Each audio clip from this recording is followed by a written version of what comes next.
ایک دن ملا نصرالدین اپنے گدھے کو گھر کی چھت پر لے گئے اور جب نیچے اتارنے لگے تو گدھا نیچے اتر ہی نہیں رہا تھا۔ بہت کوشش کی مگر گدھا نیچے اترنے کا نام ہی نہیں لے رہا تھا۔ آخرکار ملا تھک کر خود نیچے آ گئے اور انتظار کرنے لگے کہ گدھا خود کسی طرح سے نیچے آ جائے۔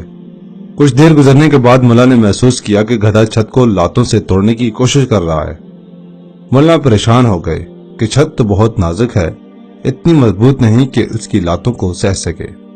دوبارہ اوپر بھاگ کر گئے اور گدھے کو نیچے لانے کی کوشش کی، لیکن گدھا اپنی ضد پر اٹکا ہوا تھا اور چھت کو توڑنے میں لگا ہوا تھا۔ ملا آخری کوشش کرتے ہوئے اسے دوبارہ دھکا دے کر سیڑھیوں کی طرف لانے لگے کہ گدھے نے ملا کو لات ماری اور ملا نیچے گر گئے اور گدھا پھر چھت کو توڑنے لگا۔ بالآخر چھت ٹوٹ گئی اور گدھا چھت سمیت زمین پر آ گرا۔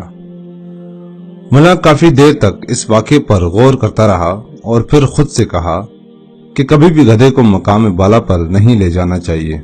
ایک تو وہ خود کو نقصان کرتا ہے، دوسرا خود اس مقام کو بھی خراب کرتا ہے اور تیسرا اوپر لے جانے والے کو بھی نقصان پہنچاتا ہے۔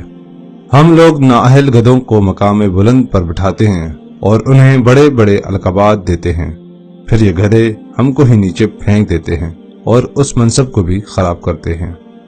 اگر آپ ملا کی اس بات سے اتفاق کرتے ہیں تو اس ویڈیو کو اپنے دوستوں کے ساتھ ضرور شیئر کریں۔